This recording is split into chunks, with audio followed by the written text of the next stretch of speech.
오늘 마지막 2025년 마지막 주일을 우리가 함께 드리면서 오늘 또 은혜에 대한 이야기를 같이 나누고자 합니다.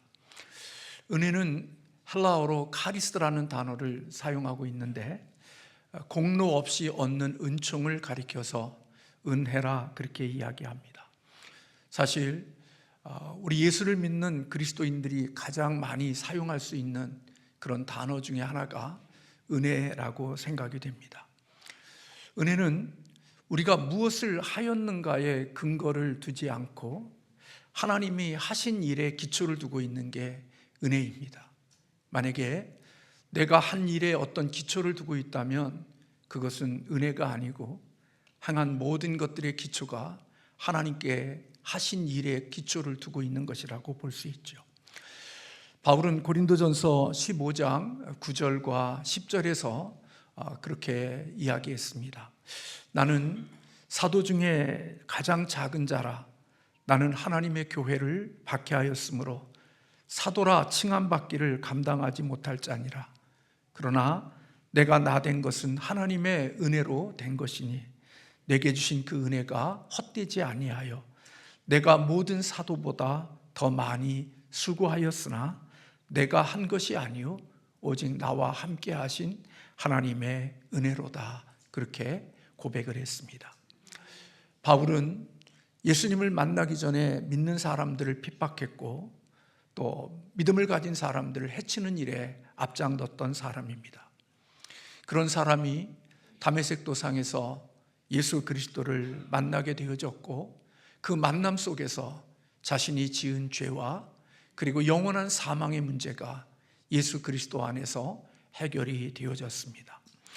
그는 하나님의 은혜로 용서를 받았고 하나님의 은혜로 구원을 얻은 것입니다. 이것 때문에 바울은 자신의 인생의 끝자락까지 신실하게 하나님을 섬기며 살아왔고 그리고 인생의 끝까지 충성할 수 있는 힘이 바로 하나님이 그에게 베풀어 주신 은혜였습니다.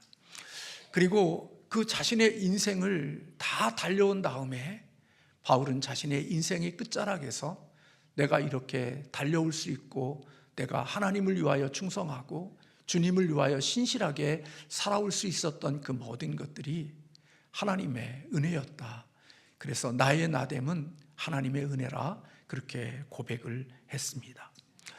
사실 바울은 믿는 그리스도인들을 향하여서 빌립보서 2장 13절에 말씀해 보면 너희 안에 행하시는 이는 하나님이시니 자기의 기쁘신 뜻을 위하여 너희에게 소원을 두고 그렇게 말씀하고 있습니다. 바울은 우리가 하나님을 위하여 살려고 하는 동기가 하나님께로부터 나온다고 말하고 있는 것입니다. 그리고 하나님을 기쁘시게 할 수 있는 행할 능력도 그것은 하나님께서 우리에게 주시는 것이라고 말하고 있는 겁니다. 그러니까 내가 하나님을 위해서 살고자 하는 동기도 하나님이 주시는 것이고 그리고 하나님을 기쁘게 하는 삶을 살 수 있게 하는 힘도 하나님이 주시는 것이기 때문에 바울은 자신이 주님을 위하여 살아온 모든 것들이 하나님의 은혜였다라고 고백한 것입니다. 은혜는 이렇게 하나님을 위하여 활동하고 하나님을 위하여 일할 수 있는 능력, 그게 하나님이 우리에게 주시는 은혜인 것입니다. 이 땅에 구원받은 우리들 가운데 하나님의 은혜를 받을 만한 자격이 있는 사람은 저를 포함하여 이 땅에 아무도 없습니다. 만약에 나는 하나님의 은혜를 받을 수 있는 자격이 있어 그렇게 생각하고 그렇게 마음속에 자기 자신에 대한 그런 이해가 있는 사람이라면 그는 하나님께로부터 받는 그것은 은혜가 아닙니다. 은혜는 공로 없는 자에게 주시는 하나님의 선물이고 은총이기 때문에 내가 뭔가를 받을 만한 자격이 있다고 생각하는 사람은 그것은 하나님의 은혜라고 느껴지지 않고 그것은 대가라고 여기게 되어지는 것입니다. 다시 말하면 내가 뭔가를 얻을 만한 자격이 있으니까 내가 뭔가를 얻을 만한 노력을 내가 했으니까 내가 노력한 것과 내가 자격 때문에 걸맞는 것을 내가 받았다. 그래서 그것은 하나님의 은혜로 느껴지는 게 아니라 대가로 느껴지는 것입니다. 하지만 은혜는 나는 그런 것을 받을 만한 자격도 없고 그런 것을 받을 만한 그 어떤 것도 없음에도 불구하고 하나님이 조건 없이 내게 주신 것이라는 이해를 하는 것이 바로 하나님의 은혜에 대한 이해인 것입니다. 그러므로 하나님의 은혜는 우리의 그 어떤 조건과도 아무 상관이 없습니다. 우리가 가진 능력이나 우리가 가진 실력이나 우리가 가지고 있는 이 세상의 조건이나 그러한 것과 아무 상관없는 것이 하나님의 은혜인 것입니다.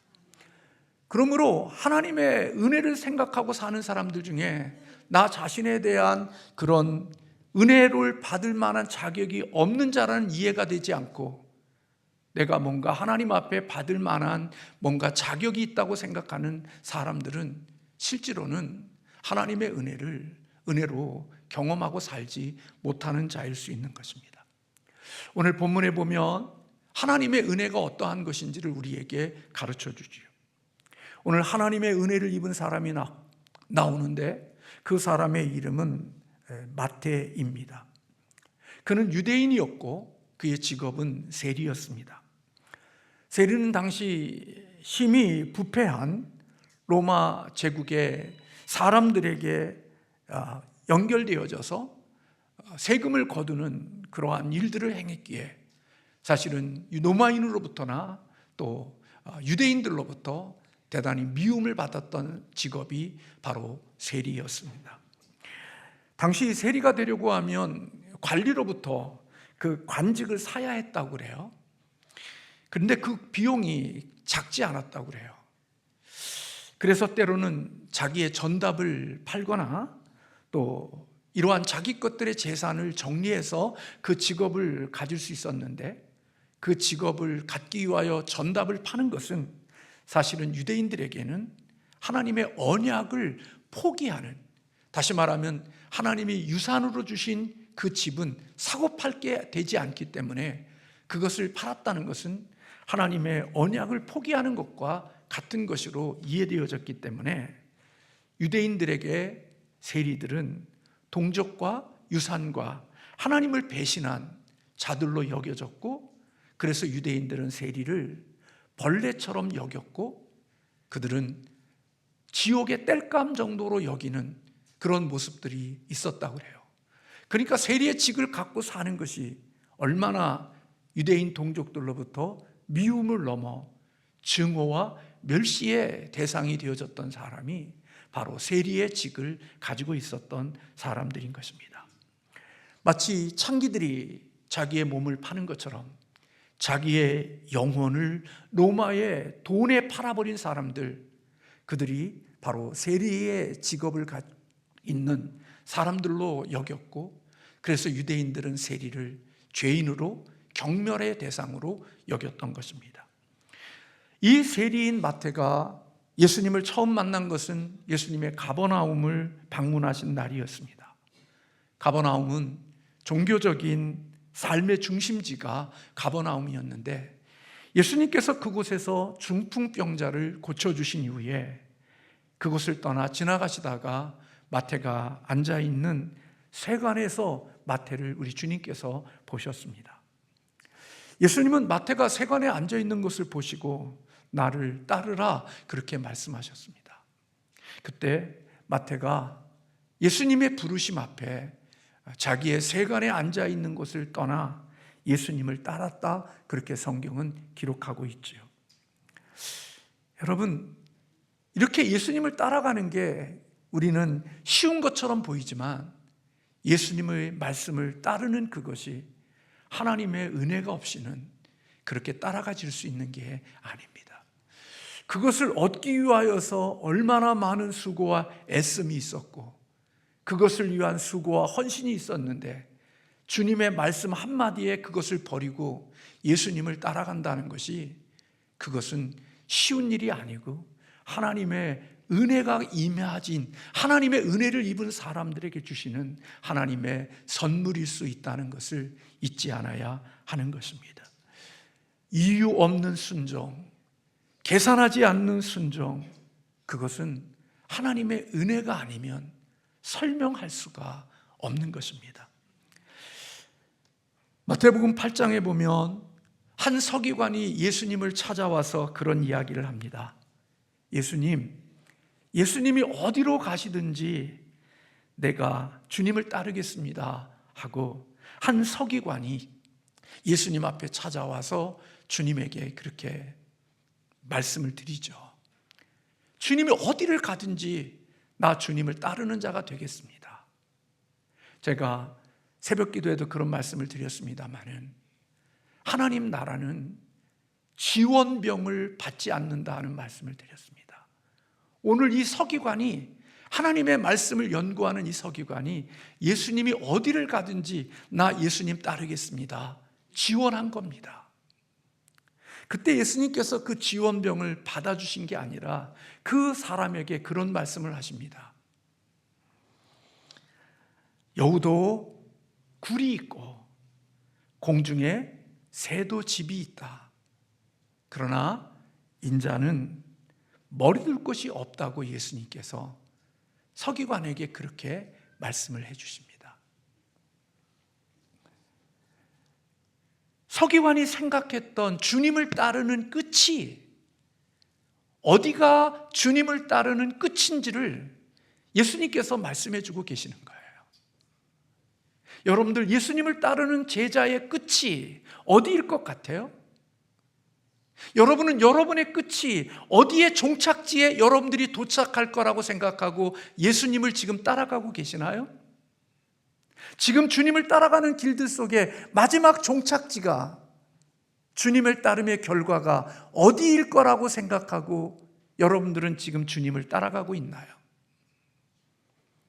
서기관은 예수님을 따라가는 그 길들 속에 뭔가 생각한 것들이 있을 것입니다. 그가 기대하고 그가 소망했던 것들이 있었을 겁니다. 우리 주님께서 그 마음을 왜 모르시겠어요? 주님께서 그래서 말씀하신 겁니다. 나를 따라오겠다고? 그래?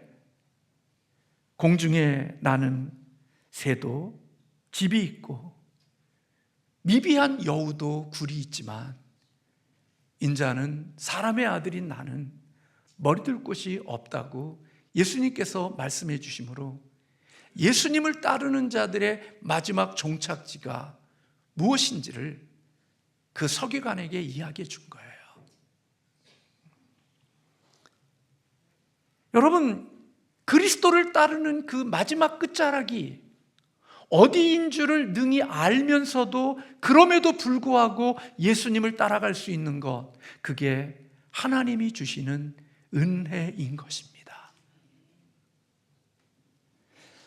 다 계산하고 다 모든 것들이 보여졌기 때문에 그것을 목표해서 따라가는 게 아니라 내가 기대하고 내가 생각하고 내가 원하는 것이 아닐지라도 주님이 나를 부르셨고 주님이 나를 이렇게 콜링하셨기에 그 끝자락이 어디인지는 모르지만 그럼에도 불구하고 나는 주님을 따라갈 수 있는 것, 그게 하나님의 은혜를 입은 사람들이 주시는 축복인 것입니다. 그래서 스스로 자기가 목적을 정하고 지원병으로 예수님을 지원한 사람들은 예수님이 거절하시는 겁니다.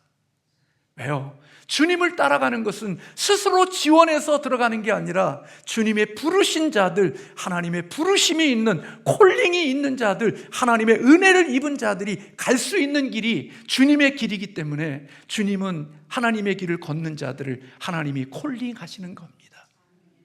주의 종으로 부르시고 하나님의 자녀로 부르시는 소명이 있을 때, 하나님의 부르심이 있을 때 그 길들을 가는 곳들 속에 머리둘 곳이 없고 집이 없는 그런 때를 만나도 개의치 아니하고 하나님의 부르심을 향하여 따라갈 수 있게 하는 힘, 자원, 그게 바로 하나님의 은혜라는 것입니다.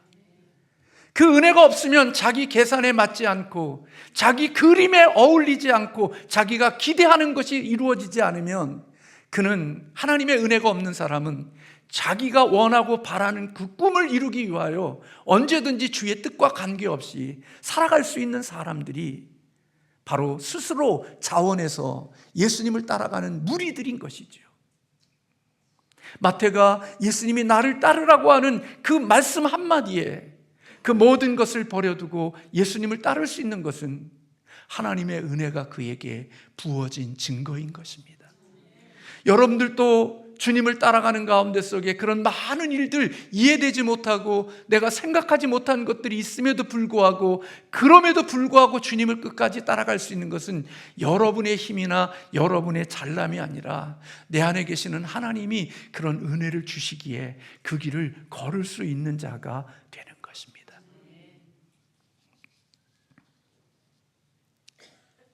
이렇게 하나님께서는 그를 부르시고 그들과 함께 식탁 교제를 나누시지요. 오늘 여기에는 세리 마태의 집이라고는 기록되어져 있지 않지만 성경학자들은 오늘 예수님이 지금 본문에 기록되어져 나와 함께 음식을 나누는 이 식탁 교제하는 것은 마태의 집이었을 거라고 생각합니다. 마태의 친구들이 누구였겠어요? 그가 어울렸던 사람들이 어떤 사람이었겠어요? 다 세리들이죠. 유대인들로부터 미움받은 사람, 사람같이 여겨지지 않는 사람, 멸시하는 사람, 지옥의 땔감 정도로 여겨지는 그런 사람들, 그런 사람들이 지금 이 집에 모여서 예수님과 제자들과 함께 식탁 교제를 나누고 있는 겁니다. 당시 유대인의 관점에서 보면 세리와 죄인들은 성전에 들어올 수 없었고 하나님 나라의 잔치에 참여할 수 없는 자들이었어요. 그런데 지금 예수님이 그 유대인들이 볼 때 절대 하나님 나라에 들어올 수 없고 잔치에 참여할 수 없다고 생각하는 그들과 함께 우리 예수님이 잔치를 베풀고 함께 음식의 식탁 교제를 나누고 있는 거예요. 이런 모습은 지금 하나님의 나라의 잔치가 지금 여기에서 시작되어지고 있고 하나님의 자비가 그들에게 흘러가고 있다는 사실을 보여주고 있는 것이지요. 이 같은 장면은 유대인들, 특별히 종교 지도자였던 바리새인들의 눈에는 너무 낯설고 이상한 거예요. 그래서 그런 모습들을 지그시 바라보고 멸시의 눈으로 바라보던 바리새인들이 예수님의 제자들에게 그렇게 이야기하죠.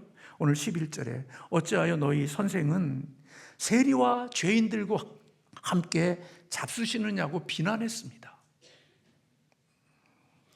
바리새인들이 보기에 경건한 유대인들이 죄인들과 함께 식사하는 것은 정결 규례를 어기는 그릇된 행동으로 보여졌기에 예수님이 그런 세리들과 함께 음식을 나누는 이것은 있을 수 없는 일이라고 생각하고 있는 거예요.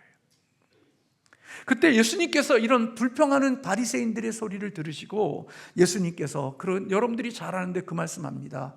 건강한 자에게는 의사가 쓸데없고 병든 자에게야 쓸데가 있다, 그렇게 말씀했어요. 여러분, 의사가 되기로 마음을 결정한 사람이 만나야 될 사람은 누구를 만날 거라고 생각해야 되나요? 의사가 되기로 마음을 결정하는 사람들은 끊임없이 병균과 세균과 삶의 건강에 문제가 생겨진 사람들을 만나야 될 것이라고 생각하는 게 맞는 거지요? 내가 의사가 되겠다고 하는 사람이 나는 늘 건강하고 세균과 병균이 없는 사람들을 만날 거라고 생각하고 의사가 된다는 사람은 아무도 없어요. 내가 의사가 되기로 결정할 때 그는 나는 내가 만나야 될 사람, 일상으로 만나야 될 사람이 병든 자들을 만나고 세균에 감염된 자들을 만나고 내 삶에 위협을 줄 수 있는 자들을 만날 수 있다는 생각을 가지는 게 당연한 것처럼 예수님이 이 땅에 오신 게 건강한 사람을 위하여 오신 게 아니라 병든 사람을 위해서 우리 주님이 이 땅에 오셨다는 거예요. 예수님의 당시의 종교 지도자인 바리새인들은 자신은 건강한 사람이라고 생각했거든요. 종교 지도자들은 자기에게는 의사가 필요 없다고 생각한 사람들이에요. 자기에게는 율법을 지키는 자들이기에 나를 의롭게 해주고 나를 구원해 줄 자를 필요로 하는 사람들이 아니에요. 자기의 실력과 자기의 능력과 종교적인 행위를 통하여 하나님을 기쁘시게 할 수 있다는 자기 의로움으로 가득 차 있었던 사람들이 바리새인들이에요. 그렇기 때문에 그들은 의사를 필요로 하지 않아요. 왜요? 건강하니까요. 근데 예수님이 이 땅에 오신 목적이 그렇게 건강하다고 생각하는 사람을 위하여 이 땅에 온 게 아니라 병든 자를 위하여 오셨다는 거예요. 그러면서 주님께서 구약 성경에 있는 말씀을 인용하셔요. 내가 긍휼을 원하고 제사를 원하지 아니하신 뜻이 무엇인지 배우라고 말씀하셨어요. 하나님은 제사보다도 긍휼을 더 원하신다는 거예요. 제사장들은, 바리새인들은 성전에서 제사하는 일은 탁월하게 했지만 그들에게는 무엇이 없었느냐? 긍휼히 여기는 마음은 그들의 마음속에 없었어요. 죄인들, 세리들, 정죄와 비판과 밀어냄의 대상이었지 그들을 향하여 병든 자들을 향한 긍휼히 여기는 마음이 바리새인들 속에는 없었어요. 그러니까 그 바리새인들의 입장에서 보면 예수님이 하는 일들이 너무 못마땅한 거야. 그러면서 예수님이 왜 제사보다 긍휼을 원하신다고 말씀하셨느냐? 오늘 13절에 예수님이 이 땅에 오신 것은 나는 의인을 부르러 온 게 아니라 죄인을 부르러 왔다, 그렇게 말씀하셨어요. 그러니까 예수님은 바리새인들에게는 예수님을 필요로 하지 않아요. 그들이 종교 행위를 하고 있지만 그 종교 행위는 자기를 위하여 종교 행위를 하고 있는 것이지 하나님과 예수님과 구원과 아무 관계없는 자기들만의 리그고 자기들만의 종교 행위를 그들은 성전이라는 곳에 모여서 하고 있는 거예요.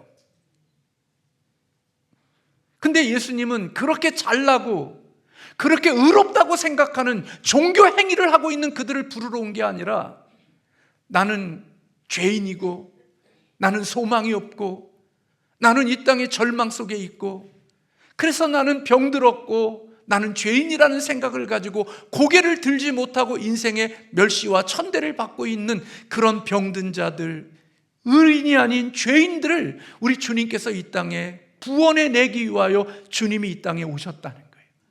주님의 사명과 주님의 목적이 바로 병들고 죄인 되어진 자들을 구원해 내기 위하여 이 땅에 오셨다는 거예요.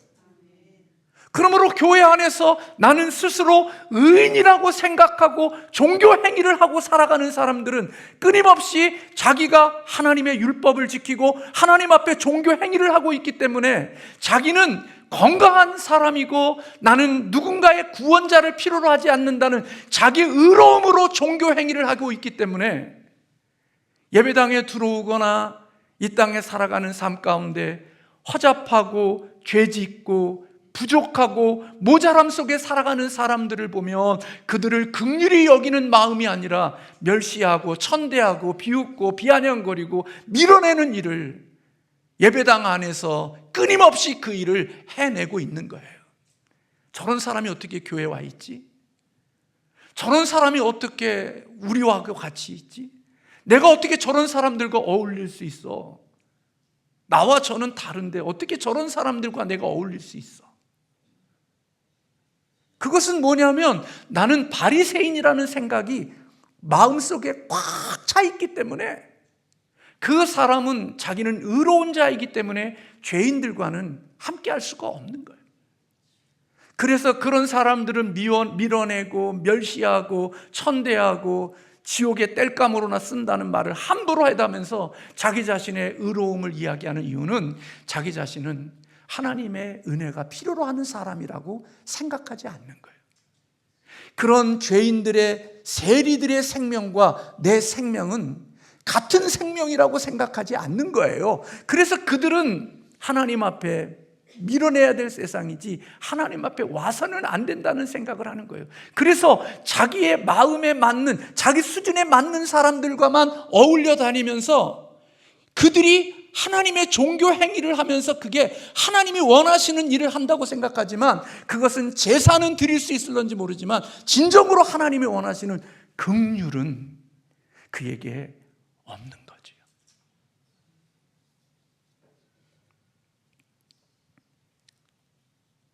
예수님이 마태를 제자로 부르시고 그의 집에 들어가셔서 음식을 먹는 것은 은혜가 무엇인지를 분명하게 보여주는 거예요. 은혜는 결코 노력으로 얻는 게 아니라는 거예요.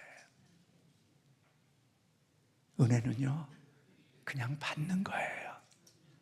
하나님이 주시는 것을 믿음으로 받아들이는 거예요. 이 은혜는요, 에덴 동산에서부터 지금까지 하나님의 은혜는 그렇게 흘러왔어요.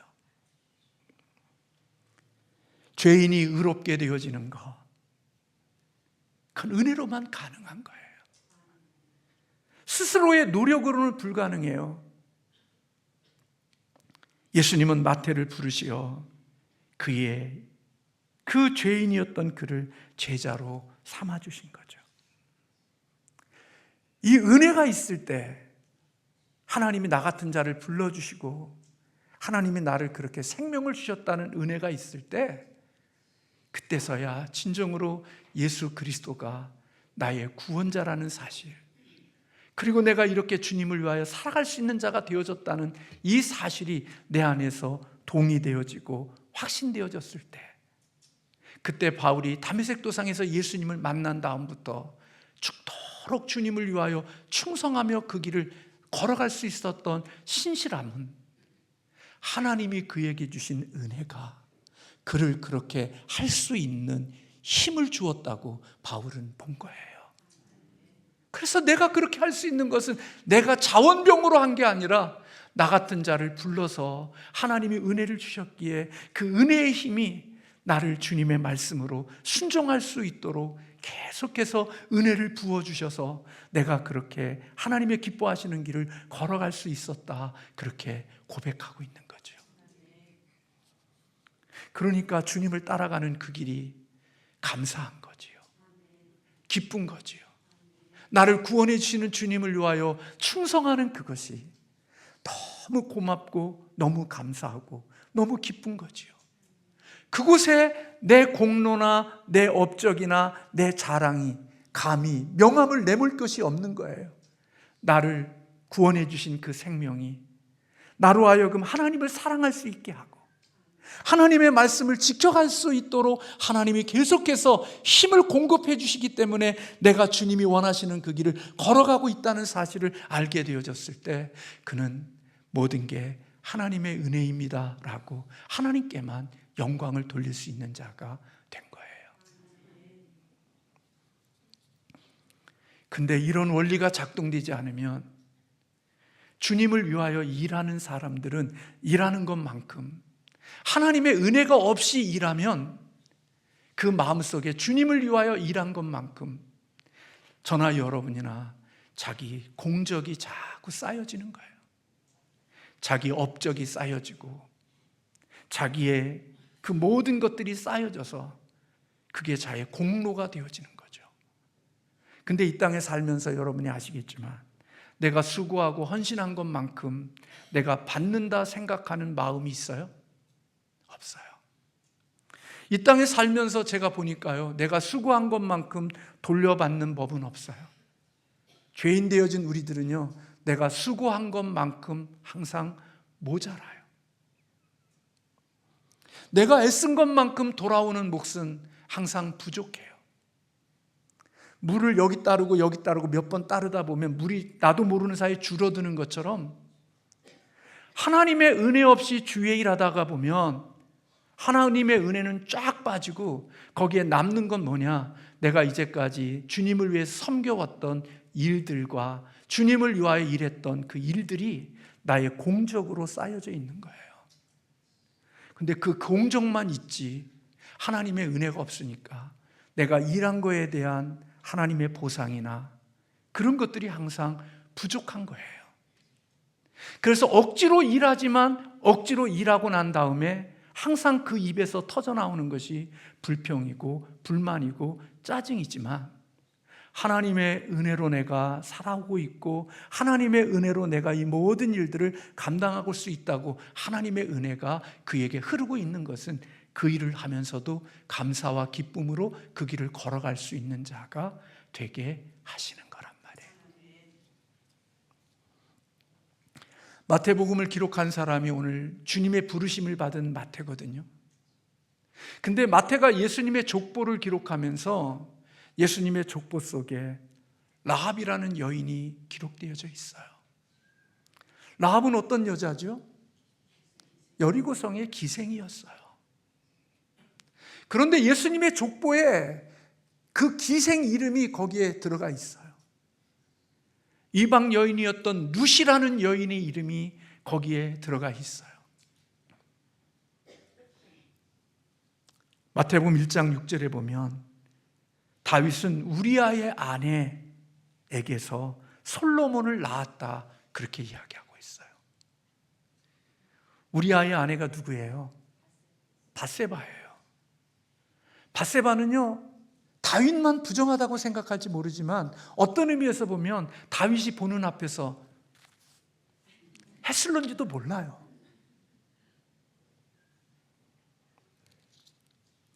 예수님의 족보 속에 들어가서는 오점이 될 수 있는 여인들이 우리의 구원자로 오시는 예수님의 족보 속에 라합과 룻과 우리아의 아내 같은 이름들이 그곳에 기록되어져 있다는 거예요.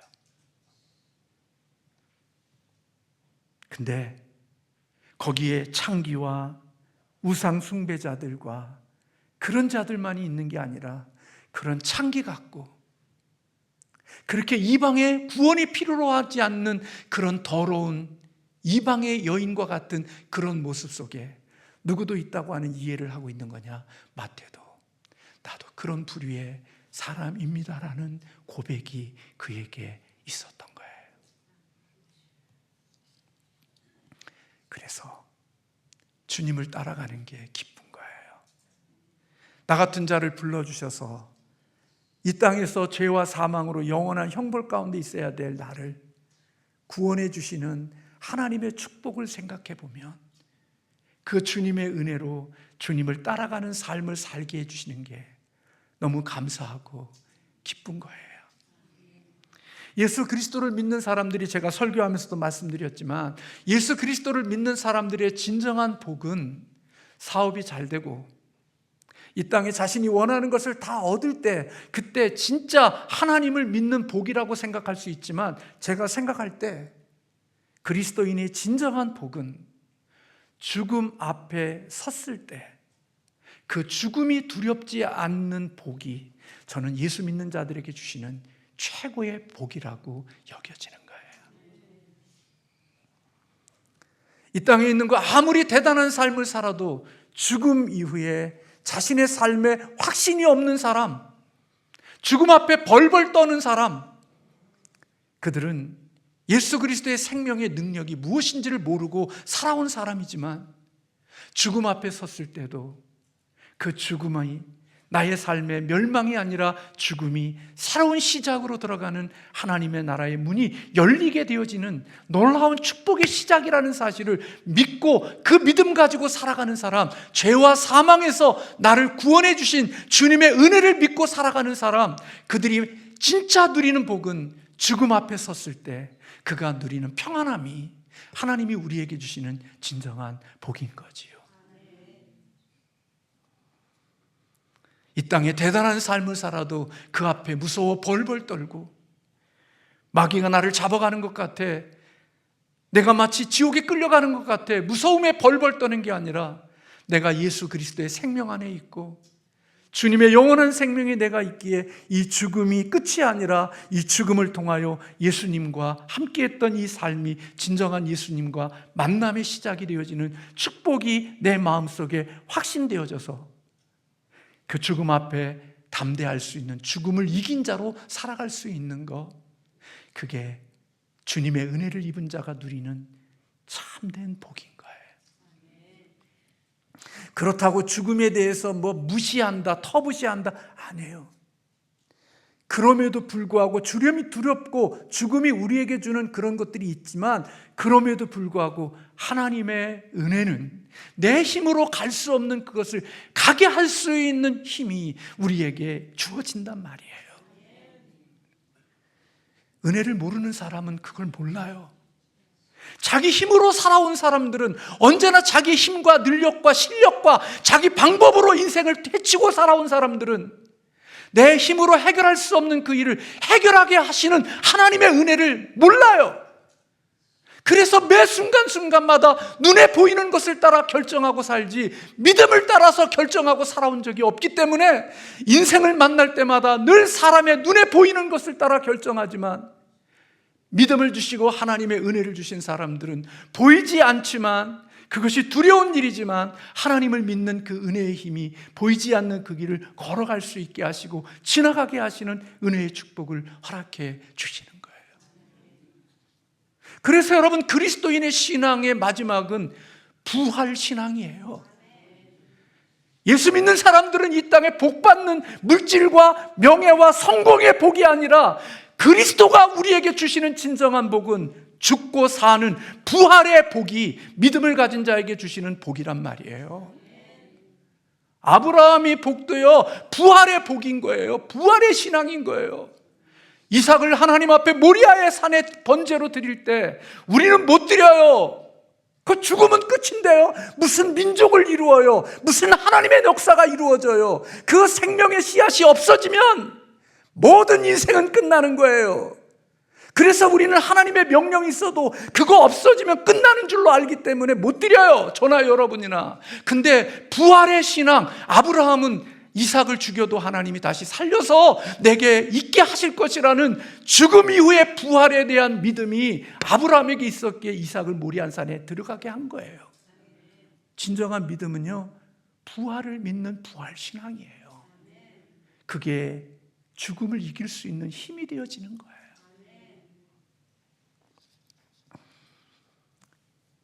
사랑하는 성도 여러분, 우리는 바리새인입니까? 세리인입니까?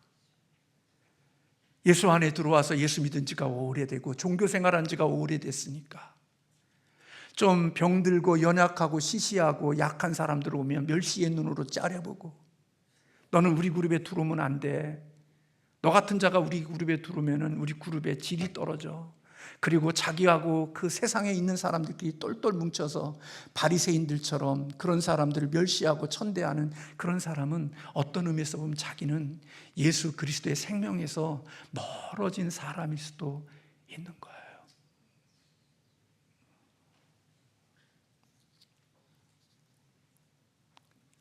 하나님은 인간의 마음속에 야고보서 1장 17절에 보면 모든 은사와 좋은 것들이 다 하나님께로부터 받은 거라고 말해요. 내게 있는 모든 것들이 하나님께서 주신 거래요. 은사나 재능이나 구원이나 이 모든 것들이 하나님께로부터 온 거래요. 내 힘으로 설교 준비하고, 내 힘으로 주의 일하고, 내 실력으로 뭔가를 하니까 내가 하는 것처럼 보이지만, 야고보 선생은 네가 하는 가장 좋은 것들이 다 하나님께로부터 온 거래요. 그러면 하나님이 거두시면 어떡할까요? 할 수 있는 게 아무것도 없어요. 하나님이 은혜 주시지 않으면, 여러분 저나 여러분이나 잘난 맛으로 살지만 하나님이 은혜 주시지 않으면 그렇게 초라할 수밖에 없어요. 대단한 것 같아도요, 한번 누워서 한 달을 지내보세요. 우리가 가지고 있는 객기, 우리가 가지고 있는 그 모든 것 아무것도 아니라는 사실을 처절하게 깨닫게 되어집니다. 하나님, 건강할 때는 나 주님의 일하는 거 너무 힘들어요. 근데 여러분, 한 달만 누워있으면 하나님 나 건강 주시면 주일할게요.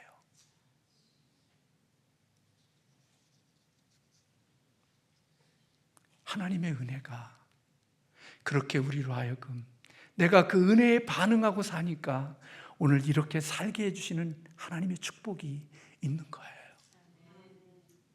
그래서 주어진 곳에서 찬송할 수 있고 감사할 수 있고 기뻐할 수 있는 것, 하나님의 은혜로 느껴진 자들에게 주시는 하나님의 선물이란 말이에요. 그래서 바울이 이야기하는 로마서 8장 28절, 하나님을 사랑하는 자, 곧 그 때때로 부르심을 입은 자들에게는 모든 것이 합력하여 선이 되어진다. 하나님의 은혜를 입은 사람들이 죽도록 그렇게 살아가는 그 자체가 그 속에 하나님이 주시는 축복이 담겨져 있단 말이에요. 2025년을 살았습니다. 저나 여러분이나 내 힘이나 내 실력으로 살아온 것 같지만 아닙니다. 보이지 않는 곳에서는 하나님의 은혜를 우리에게 계속 준 겁니다.